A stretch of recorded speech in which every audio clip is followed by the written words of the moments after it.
Yeah.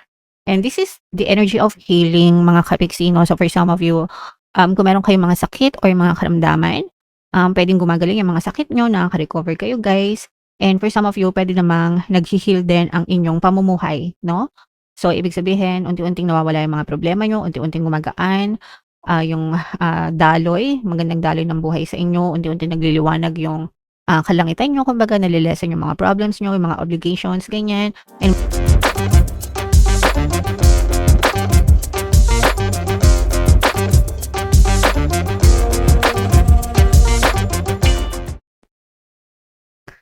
hello guys, hello Libra, welcome back to Pinoy Pixie Tarot. Ang pamagat ng episode natin for tonight is monthly check-in para ngayong July para sa Libra, Sun, Moon, Rising sign, and Venus. If in case hindi kayo nakaresonate guys dun sa monthly horoscope nyo for July, pwede nyo panoorin tong video na to mga katiksi, baka nandito yung energy nyo. So unahin natin tong deck na to. Ito yung mga angel messages para sa inyo guys. So meron tayong distrust. Ito guys, ibig sabihin nito, doubts, suspicions, betrayal issues, trust issues, mga kapiksi. Okay? So mag-ingat kayo syempre sa mga taong pinagkakatiwalaan nyo para hindi kayo magkaroon ng mga gantong klaseng issues, para hindi kayo maloko, avoid deception, mga kapiksi. Yeah. So, yeah. And another message for you guys. Ito naman ay rejection, guys, no? Ibig sabihin ng rejection, denial, hindi approve, no? So, maaari kayong experience ng mga rejection, no? Which is sometimes okay lang naman. I mean, hindi naman lahat ng pagkakataon is pumapabor sa atin. So, pwedeng may ma-reject sa mga application nyo, may mga ma-reject sa mga proposal nyo, may mga ma-reject sa mga bagay na pinopursue nyo mga kapiksi. Pero, it's just a phase and you just persist, no? Kung gusto nyo talaga yung, excuse me, yung mga bagay na yun, mag-persist lang kayo. Pwedeng ma-reject kayo minsan, pwedeng ma-reject kayo ng isang beses, pero if you try again and if you are consistent and gusto nyo talaga, maybe next time ma-approve na yan, guys. And another message, Libra, ito naman ay pag-iwas, guys, no? May mga iniiwasan kayo, may mga dine-deny kayo sa buhay nyo, may mga parang hindi kayo hinaharap, no? May mga bagay na hindi nyo hinaharap. You have to face your fears. You have to conquer your fears, guys. Labanan nyo yung mga doubts and fears nyo, and you have to face everything with confidence. Kailangan may confidence. Kailangan maniwala kayo sa mga sarili nyo, Libra. So, yeah. Comment down below, guys, if naka-resonate kayo dyan, mga kapiksi. So, ito naman ay sa love. Pakinggan naman natin yung love message sa'yo ng person mo or yung gusto nilang sabihin sa inyo, mga kapiksi. Okay, I love you unconditionally. Ibig sabihin mahal ka ng person mo kahit ano mangyari. Iba kasi yung I love you sa I love you unconditionally. Merong iba na mahal ka sa kaginhawahan lang. Pero pag sinabing I love you unconditionally, sa hirap at ginhawa ito, no? So, for some of you, swerte kayo if your person loves you unconditionally. Walang inaantay, walang hinihinging kapalit, mga kapiksi. So, syempre, dapat hindi naman yan inaabuso din, guys. I wish I could take back my words. So, ito, magre-resonate ito kung meron siyang nasabi na hindi maganda sa'yo na feeling niya is nasaktan ka or nagkaroon ng impact yung mga salita niya sa relationship nyo, Libra. Minsan ganun talaga guys, no? Nakakapagsalita tayo ng hindi maganda. Sometimes we even say words that we don't mean, yung hindi talaga natin gustong sabihin. Kaya dapat talaga pag nag-uusap, iwasan nyo yung padalos-dalos. guys, no? Yeah, para hindi kayo makasakit ng damdamin, mga kapiksi. And another message is, I know I was a distraction from your pain. So, itong person mo, parang nararamdaman niya na rebound mo lang siya, no? Although, hindi naman lahat sa inyo, pero for some of you guys, may ganong feeling yung person mo na parang rebound mo lang siya, um, na naging kasangkapan siya para mabawasan yung pain na nararamdaman mo. Pero kahit na gano'n, mahal ka pa rin niya, unconditionally, guys. So, comment down below if naka-resonate kayo diyan, mga kapiksi. So, shuffle natin 'to, hanapin natin yung energy ng Libra, guys. Habang sina-shuffle ko 'to, panoorin niyo muna yung, video natin regarding sa ating paano mag-manifest ng abundance video course. Kapiksi, sawa ka na ba sa mga struggles at hirap sa buhay mo? Masipag ka ba at masikap sa buhay ngunit hindi ka pa rin umaasenso? Ilang beses ka na bang nag-attempt magnegosyo at mag-invest pero palagi ka pa rin nalulugi?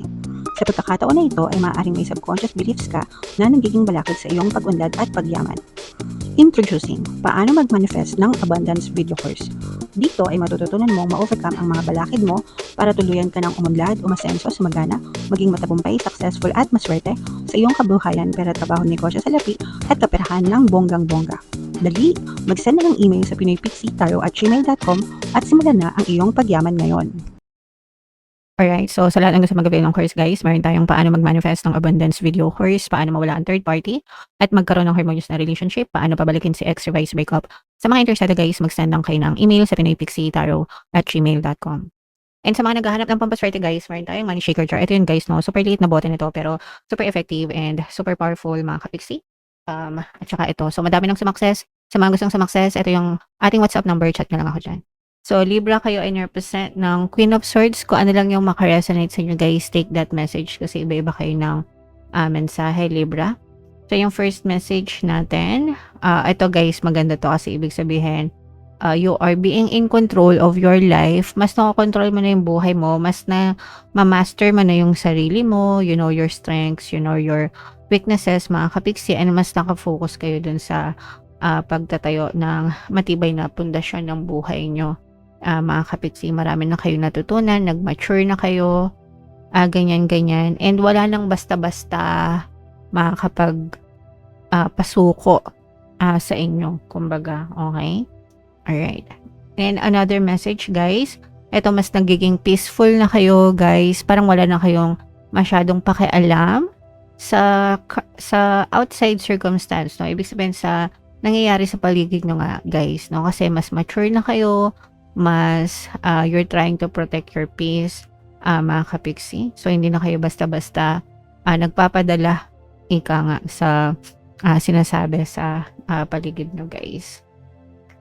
And yeah, so ito, aside from protect your peace, mga kapiksi, you're also trying to protect kung ano yung naitayo mo, no? Kung ano yung naitayo mo para sa kabuhayan mo. So let's say for example, nakapagtayo ka ng negosyo, you're trying to protect your business, no? Nakapagtayo ka ng magandang brand, magandang name para sa sarili mo, kunwari sa trabaho, no? So pinoprotektahan mo kung ano yung mga achievements mo, Libra. And tama naman yan, guys, kasi pinagsikapan nyo yan, pinaghirapan nyo yan. So it makes sense na protektahan nyo yan at all cost. Hindi siya basta-basta magigiba ng ibang tao. And this is abundance of happiness, guys, sa mga paligid nyo, sa tao. Ibig sabihin, you will have a very good relationship towards sa mga kasamahan nyo, family, friends, especially mga kapiksi, neighbors, ganyan. Yung hindi immediate, kumbaga yung hindi immediate family, like community, ganyan.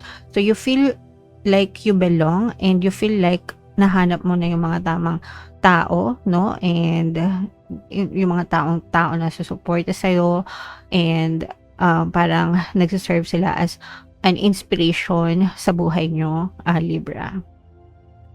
And ito naman ay mga brand new beginnings, guys, pagdating naman sa kaperahan. So, there may be a new opportunity pagdating sa trabaho, pagdating sa negosyo, side hustle, or any source of income or extra source of income na pwede nyo ma-experience ngayong July, guys. And this is your energy, no? Palaban, no? Nararamdaman natin na palaban yung energy nyo. Mas matapang yung energy nyo. Mas matapang kayo ngayon, Libra. Parang mas matapang nahaharapin nyo yung buhay nyo. Especially, guys, I'm sensing na parang nagkakaroon kayo ng some kind of reset, restart ngayong pumapasok yung second half ng 2026, okay? So, parang tapos na yung first half, di ba? Simula ngayon, July, parang gusto nyo ayusin yung buhay nyo, gusto nyo pang humabol sa 2026, tapusin or gawin yung mga plano nyo sa buhay and i-achieve kung ano man yung gusto nyo ma-achieve in terms of your personal goals and personal dreams, Libra. And ito guys, no, yung sinasabi natin na sa relationship, mga kapiksi, na I love you unconditionally, di ba? Sabi nga dito. So, ito guys, talaga nararamdaman natin yung pagmamahal. Sorry, hindi pala ito. Yung pagmamahal sa'yo ng person mo. I love you unconditionally. Ito, yan. So, this is makaka-resonate dito yung mga kapiksi natin na feeling nyo sinuswerte kayo sa relasyon, guys, no? Kasi dito, mararamdaman mo talaga yung pagmamahal ng person mo, pag-aaruga niya sa'yo. You have a very good connection and a very good communication din. Palagi nagte-text, palagi nagchat-chat, palagi tumatawag or nag-video call, ganyan. So, yeah. And this is the energy of healing, mga kapiksi, no? So, for some of you, kung meron kayong mga sakit or mga karamdaman, pwedeng gumagaling yung mga sakit nyo, nakaka-recover kayo, guys. And for some of you, pwede namang nag-heal din ang inyong pamumuhay, no?